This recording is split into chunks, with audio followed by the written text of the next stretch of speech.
नवाज शरीफ का लंदन में recorded interview का पोस्टमार्टम और हकीकत सामने आ गए। इस पर बात करेंगे, अंदर की कहानी क्या है, ये तमाम तफसीलात आपको बताएंगे। फिर उसके बाद इस्लामाबाद में जो सेंटोरस टावर है उसमें जो एक मार्केट है उसमें कल आग लगी थी, उसके हक़ाइक़ क्या है। उसके बाद सबसे अहम खबर राना सनाउल्लाह के लिए आज दोबारा उसकी गिरफ़्तारी के लिए जो वारंट गिरफ़्तारी है उस हवाले से बात करेंगे कि उसके पीछे आज एंटी करप्शन दोबारा इस्लामाबाद थाना सेक्रेटरीट गए थे, उसमें क्या पेशरफ्त हुआ, उनके साथ क्या रवैया पेश हुआ, ये बहुत ही अहम खबर है। अस्सलाम वालेकुम नाजरीन, मैं हूँ बशीर खटक। नवाज शरीफ का लंदन में जो कल एक प्रेस कॉन्फ्रेंस हुआ था, एक फिक्स्ड और प्लान्ड प्रेस कॉन्फ्रेंस हुआ था, उस हवाले से बात करेंगे।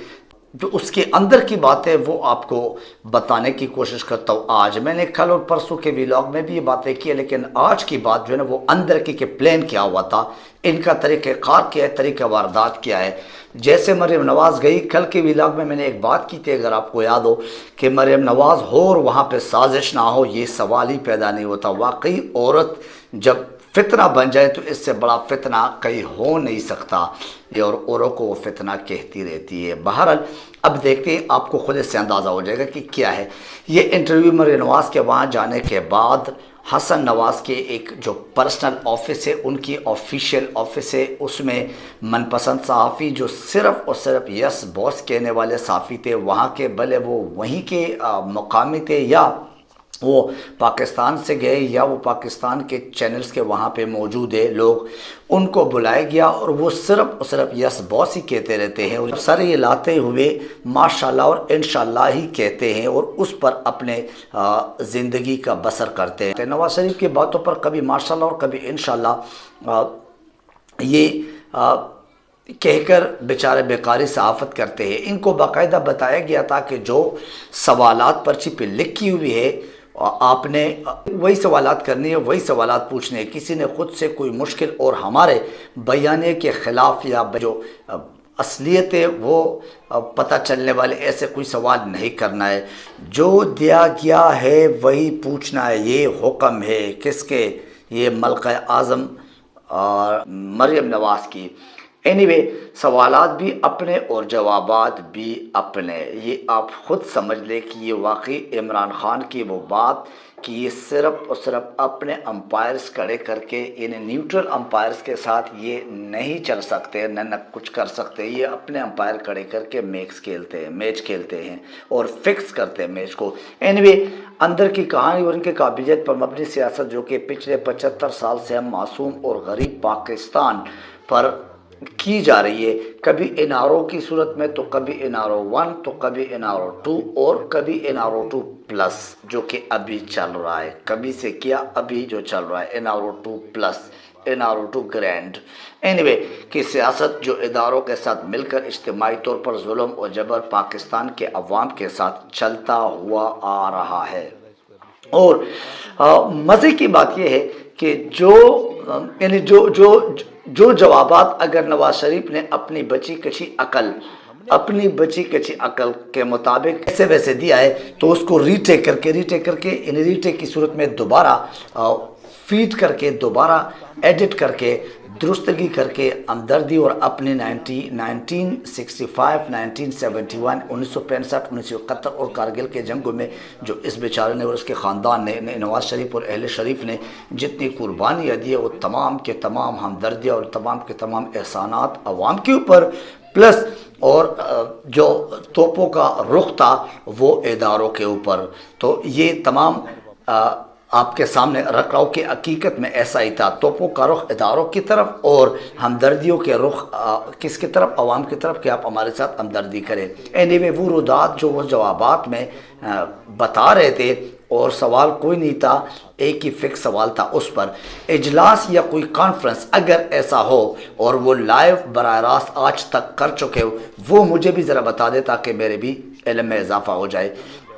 ये बराह रास्त या लाइव इजलास हो या कोई तकरीर हो या कोई इंटरव्यू हो, ऐसा कर ही नहीं सकते। एनीवे ये रिकॉर्ड पर आप चेक कर सकते हैं। इमरान खान ठीक फरमाते हैं, जो मैंने आपसे अर्ज़ किया कि इमरान खान जो कुछ भी फरमाते हैं कि इनके सिवा, इनके पास झूठ के अलावा, इनके पास अवाम के पैसा चोरी करना, इनके पास ये 2 नंबरी और ये ड्रामाबाजी के अलावा कोई और चीज़ है ही नहीं। आज तक की सियासत इन्होंने सिर्फ इन चीज़ों पर की है।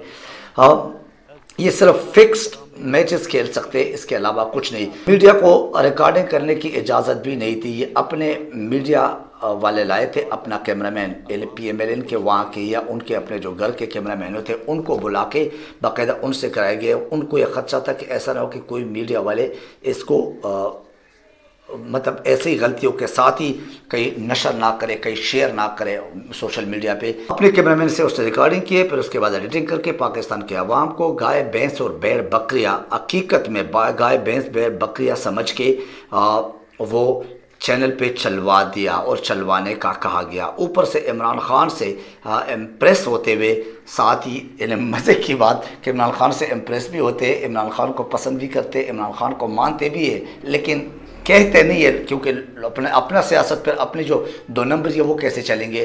तो उनकी कॉपी करके उनके नकल उतारते हुए एब्सोल्युटली नॉट की एक कहानी जो है वो डिज़ाइन कर दी गई थी, एक कहानी प्लान कर दी गई थी। अच्छा, इसके बाद इनकी असलियत और मासूमियत अब मैं आपको इसी रोशनी में जो इन्होंने बोला है, जो अभी इसने एक प्रेस कॉन्फ्रेंस में बोला है, झूठ बोलते हैं ये लोग और उनके झूठ की आदत से बेचारे जो अपनी झूठ की आदत है उससे मजबूर है। अगर इस पे मैं वजाहत के साथ बात करूं, जैसे कल भी मैंने किया था, ये कह रहा था कि जेल में हमारे साथ बहुत ज़्यादती हुई है और हमारे साथ यानी जो पकड़ दकर ये केसेस हमारे खिलाफ हुए बहुत ज़्यादती हुई है। जेल को हकीकत में जाती उमरा और एवनफील्ड बनाया था। अगर आप लोग को याद नहीं है तो मैं बता रहा हूँ, तमाम डिटेल्स हमारे पास मौजूद है। कौन सी हर वो सहूलत जो किसी बादशाह को मिली और इनको जेल में ना मिले हो, ये बता दीजिए। ये खुद बता दे, चैलेंज करें हमें। टेलीविज़न, फ़ोन, इंटरनेट, फ्रिज, डिफ्रीज़र और सोफ़ा सेट, बेड, पुलिस वाले 10 मुलाजिम बनकर खिदमत करना, मुलाकात 24/7 हर किस्म के लोगों के साथ। इनके जो अपनी शैतानी जहन और इनकी जहनीत के जो गंदी प्लानिंग और गंदी मनसूबों के मनसूबे बनाने वाले जो शख्सियात होते हैं उनको दावतें, इन तमाम मामलात को देखकर इन बेचारों के साथ बहुत बड़ा जुल्म हुआ है। अवाम इनके साथ हमदर्दी कर ले, वाकई बहुत बड़ा जुल्म है। पैसे कौम के चोरी करके डाकू एक मुजरिम की हैसियत से जेल में जाता है और वो मजलूम बन के नवाज शरीफ और अहले शरीफ इलाज के बहाने इन्हीं 50 रुपये के स्टाम्प पेपर पे, वो भी अदालत को धोखा देकर। और धोखा किसने दिया? दोनों भाई मिलकर। वो कौन से? दूसरे भाई जो आजकल इसके वज़ीर-ए-आज़म शहबाज शरीफ है, वो एक मुजरिम भाई की ज़मानत के लिए 50 रुपये के स्टाम्प पेपर अदालत में लिख के देता है और एक खुद फ़र्द जुर्म में लिस्टेड शख्स है, लिस्टेड मुलजिम है, वो अदालत को ज़मानत देते और उसको ज़मानत के तौर पे लंदन भेज देता है। और उसके बाद आज तक वो इलाज से वापस नहीं आया, उसके इलाज नहीं हुआ। तमाम काम वहाँ पे हो रहे और कर रहे, लेकिन इलाज उसके बेचारे का अभी तक पूरा नहीं हुआ। इसहाक डार का भी नहीं हुआ था और अचानक इलाज हो गया और आगे जब डील हो गई, जब NRO2+ का एक फेज़ कंप्लीट हो गया तो वो आ गए हैं। और आज भी वो इदारों को बोल रहे हैं। एक और आज की जो खबर है जो आपके साथ शेयर करना चाहता हूँ इस्लामाबाद से, कि एंटी करप्शन टीम SHO समेत राना सनाउल्लाह को अदालत के हुक्म पर गिरफ्तारी करने जब थाना सेक्रेटरीट इस्लामाबाद पहुंची तो थाना सेक्रेटरीट ने अदालती हुक्म को हवा में उड़ा दिया। किसी किस्म का कोई ताउन नहीं किया, उनको थाने से बाहर कर दिया एंटी करप्शन की टीम को, SHO समेत। और अदालती जो हुक्म था इनके गिरफ्तारी का, उसको यूँ समझ लें कि उससे इनकार किया। और ये तो इन्हें अदालत में ही आता है अगर कानूनी आइनी तौर पे देखा जाए। अब देखना ये कि क्या करते, क्या राना सनाउल्लाह के ख़िलाफ़ तो इन्हें अदालत लगता है नहीं लगता है। तो ये पाकिस्तान की तकसीम दर तकसीम, पाकिस्तान के 2 किस्म के उसूल कवानीन है कि नहीं? क्या आइन की किताब भी 2 लिखे कि उनके लिए अलग है, हमारे लिए अलग है? क्या कानून की किताब भी 2 लिखे कि उनके लिए अलग है 22 ख़ानदानों के लिए और हमारे 22 करोड़ आवाम के लिए अलग है? क्या ये अदालत और आइन और कानून की दजिया नहीं है? तो क्या है? इन्हें अपनी मर्ज़ी के मनमानी के कानून, कवानीन और आइन ये चाहते हैं और ये चलाते हैं। ये आवाम को समझ आना चाहिए। ये चूहे बिल्ली का गेम है, इसका कुछ समझ नहीं आता है कि कब चूहे ने क्या करना है, कब बिल्ली ने क्या करना है। इस्लामाबाद के सेंटोरस के हवाले से आपसे बात करूं कि वो सेंटोरस प्लाज़ा जो है वो चूँकि पीटीआई के आज़ाद कश्मीर के जो एक शख्सियत है, तो उसके बहुत बड़ा, ये पाकिस्तान के मेरे ख्याल से सबसे बड़ा प्लाज़ा और सबसे बड़ा शॉपिंग मॉल था, उसको आग लगाई गई है, आग लगी नहीं है। और उस एक माफियाज के हरबे होते हैं वो करके उसके प्लाजे को आग लगा दी गई। और ये इंक्वायरी हुई है, देखना है कि इसका क्या बनता है। आज के इस व्लॉग से इतना ही काफ़ी। अपना और अपने इर्द गिर्द के लोगों का ख्याल रखिए, अपने इस चैनल का ख्याल रखिए, जितना हो सके सब्सक्राइब करें, शेयर करें। Thank you very much. अल्लाह हाफ़िज़ नासिर।